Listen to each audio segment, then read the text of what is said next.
আমরা আজকাল নিজেদের ঘর, অফিস কিংবা রাস্তাঘাটে সিসি ক্যামেরা বসাই সুরক্ষার জন্য, তাই না? কিন্তু আপনি কি জানেন, আপনার নিজের বুকের ভেতরেও 24 ঘন্টা একটি তারবিহীন অদৃশ্য সিসি ক্যামেরা ফিট করা আছে? মানুষের তৈরি প্রযুক্তি বিজ্ঞানকে তো চোখে দেখা যায়, কিন্তু আল্লাহর তৈরি প্রযুক্তির কুদরতকে চোখে দেখা যায় না। আপনার মনের গোপনের কি ভাবছেন, গভীর অন্ধকারে কি নিয়ত করছেন, সবকিছুই সে অদৃশ্য মেমোরিতে নিখুঁতভাবে রেকর্ড হচ্ছে। এমনকি আপনি ঘুমের ঘোরে বা স্বপ্নের ভেতরে যা বলছেন তাও বাদ যাচ্ছে না।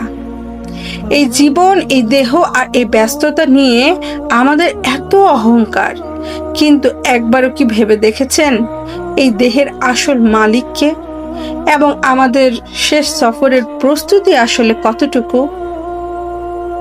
আজ থেকে 100 বছর আগে এই পৃথিবীতে যারা রাজত্ব করত, যারা বড় বড় অট্টালিকা বানাতো বা ক্ষমতার দাপট দেখাতো, তাদের একজনও কিন্তু আজ বেঁচে নেই। আর আজ থেকে ঠিক 100 বছর পর আপনি বা আমি, আমাদের কেউ এই পৃথিবীর বুকে থাকবে না। যিনি আমাদের পাঠিয়েছেন, একদিন তার কাছেই আমাদের ফিরে যেতে হবে। অথচ এই ছোট্ট জীবনে আমাদের অহংকারের শেষ নেই। আমাদের সমাজে একটি প্রচলিত স্লোগান আছে, আমার জীবন আমি কাটাবো, যেমন খুশি তেমন। কিন্তু একটু ঠান্ডা মাথায় ভেবে দেখুন, এই দেহের কোনো একটা অঙ্গের উপর কি আমাদের নিজেদের বিন্দুমাত্র নিয়ন্ত্রণ আছে? আমরা কেউ চাই না আমাদের চুল পাকুক, আমাদের হাড় দুর্বল হোক কিংবা কিডনি বিকল হোক।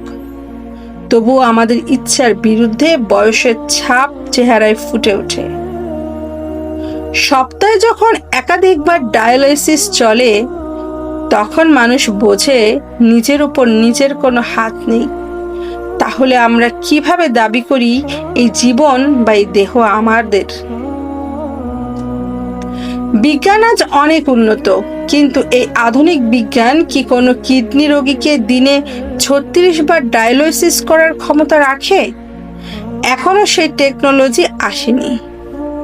অথচ আমাদের সৃষ্টিকর্তা তার কুদরত দিয়ে প্রতিদিন আমাদের শরীরে 36 বার সম্পূর্ণ বিনামূল্যে ডায়ালাইসিস করে সুস্থ রেখেছেন। মহামারী করোনাকালে আমরা দেখেছি অক্সিজেনের জন্য কি হাহাকার ছিল। হাসপাতালে একটা সিলিন্ডারের জন্য মানুষ হন্য হয়ে ঘুরেছে।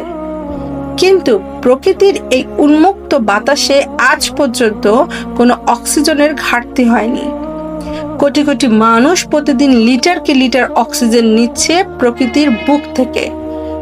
শুধু তাই নয়, আমাদের মুখের ভেতরে তিনি চোখের দেখা, নাকের ঘ্রাণ এবং জিহ্বার স্বাদের মতো 4-5টি নিখুঁত ক্যাচিং সেন্টার বসিয়ে দিয়েছেন, যেন কোনো ক্ষতিকর জিনিস আমাদের পেটে না যায়।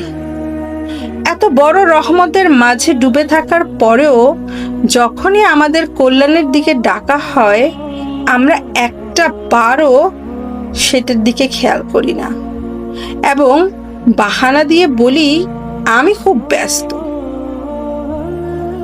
দেখুন, সৃষ্টিকর্তা মানুষকে দুনিয়াতে চিরস্থায়ী করতে পাঠাননি, তবে তিনি মানুষকে 5টি বিশেষ স্বাধীনতা দিয়ে পাঠিয়েছেন।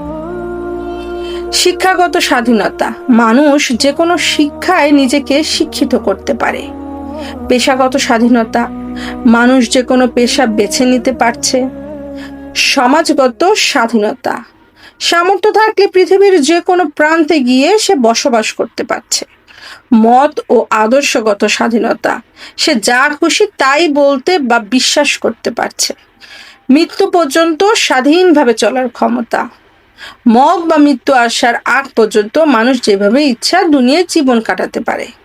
সৃষ্টিকর্তা চাইলে আমাদের সবাইকে জোর করে আমাদের হেদায়েতে দিয়ে সোজা করে দিতে পারতেন, নড়াচড়ার ক্ষমতা থাকতো না। কিন্তু তিনি আমাদের জোর করেননি। তিনি আমাদের পরীক্ষার জন্য এই স্বাধীনতা দিয়েছেন। তিনি স্বাধীনতা দিয়েছেন বলেই মানুষ আজানের আওয়াজ শুনেও না শোনার ভান করে চলাফেরা করতে পারে। কিন্তু মনে রাখবেন, এই স্বাধীনতা কেবল মৃত্যু পর্যন্তই। মৃত্যু এমন এক পরম সত্য যা নিয়ে পৃথিবীর কোনো নাস্তিকও বিতর্ক করতে পারে না। লাইফ সাপোর্ট নামের সান্ত্বনার মেশিন দিয়ে দুনিয়ার কোনো ডাক্তার বা প্রযুক্তি জীবনের গতিকে 1 সেকেন্ডের জন্য ধরে রাখতে পারে না। 2020 সালের করোনাকালে আমরা দেখেছি পরম আপনজনের মৃত্যু বাবা মাকেও শেষ দেখা না দেখেই কবরে রেখে চলে এসেছে। কবরের সেই অন্ধকার জগতে আমাদের নিজেদের আমল ছাড়া কেউ পাশে থাকবে না। আজ স্বাধীনতার কারণে আমরা হয়তো আমাদের আল্লাহকে ভুলে অন্য কিছু নিয়ে ব্যস্ত আছি, কিন্তু মৃত্যুর পর যখন আসল সত্য চোখের সামনে ভেসে উঠবে, তখন মানুষ চিৎকার করে বলবে, হে প্রতিপালক, আমাদের আর একবার দুনিয়াতে পাঠান, আমার নেক কাজ করে আসব। কিন্তু সেদিন আর কোনো ফিরে আসার সুযোগ থাকবে না। 1 মিনিটও যেখানে ভরসা নেই, সেখানে আমাদের আসল প্রস্তুতি কতটুকু?